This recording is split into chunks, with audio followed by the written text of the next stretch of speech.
اليوم جيت نشارك معكم العجينه تاع بيتزا. الا بغيتو ديروها بكثره تخليوها في الثلاجه. هاد الكميه راه كتخرج لك 90 حبه. هنا عندي 4 زليف تاع الفورص، 4 زليف، وكديري 2 ديال القمح.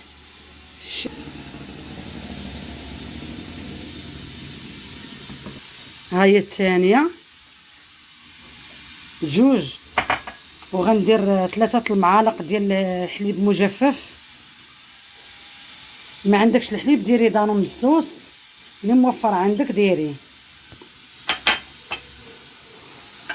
كندير الزعتر حتى 2 معالق تاع الزعتر، كنحكم بين يديا بحال هكايا حتى 2 معالق.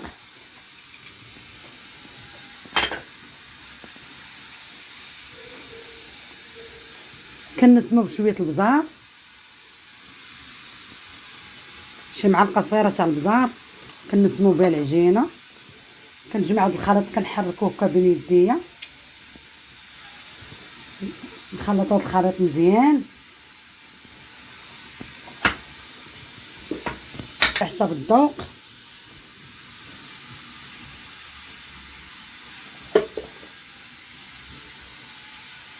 نخلط هاد النواشي بوحدهم،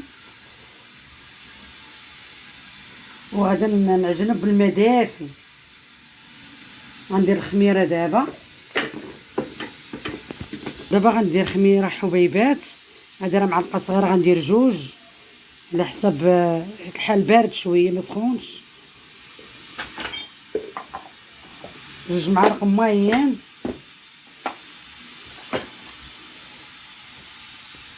نخلط هاد الدقيق تدخل مع هذاك النواشي كلها مزيان، تدخل حليبو. هما ملي خلطتهم غندير بالماء دافي. انا غندير معكم هاهي جبانيه الاولى تاع الماء، نوريكم بالضبط شحال هزات ليا تاع الماء. هاهي الجبانيه الثانيه انا غنخلط ونقول لكم شحال هزات ليا. عندي كاس لاروب تاع الزيت، راه كندخل بشويه بشويه، كنخلي زيت العود هو الاخر، زيت كامل. ملي كديري زيت العود هو الاخر كتجي زوينه.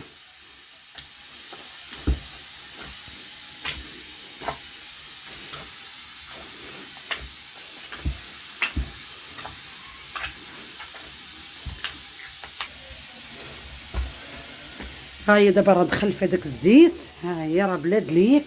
ها ولكن انا عندي توجدتها باش داك الزيت يدخل مزيان. ها هي الشكل ديالها شتي كي خرجات. غنخليها دابا تختمر عشان نديرها معكم. بقاو معايا.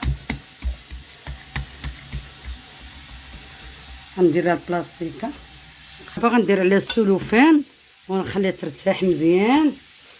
ملي غترتاح وتخمر بقاو معايا تشوفوا كيفاش غندير ليها.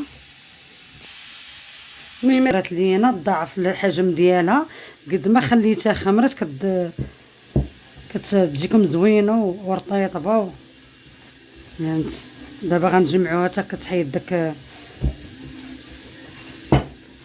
نقرصها معاكم، غنشكلها كويرات صغار، غندير لهم بحال هكايا. غندير لها ندهن لها الفينو ونضربها بالمدلك. راه كتمشي بسهوله حيت راه خامره مزيان وما مخلياش قاصحه. دابا غنتقبوا العجينه. الا ما عندكمش هذه ديروا فرش، هذه كتسهل عليك، راه كتباع ب10 دراهم.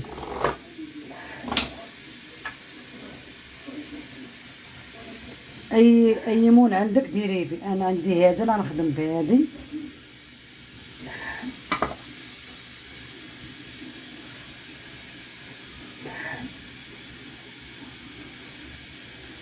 نص طيبانه معاكم. ها الاخرين الشام كديرها الوسط بين وبين، كطيب شويه من التحت شويه من الفوق، غير شويه كتصهد تجمع وخرجها. هذه هي البيتزا ديالنا من بعد ما طابت. ها هي شوف كي خرجت رائعه وزوينه وشيشه. هانت شوف كي جات شيشه. هشيشه وزوينه. خرجت لي 80 حبه، 2 كيلو ونص تاع الدقيق خرجت لي 80 حبه.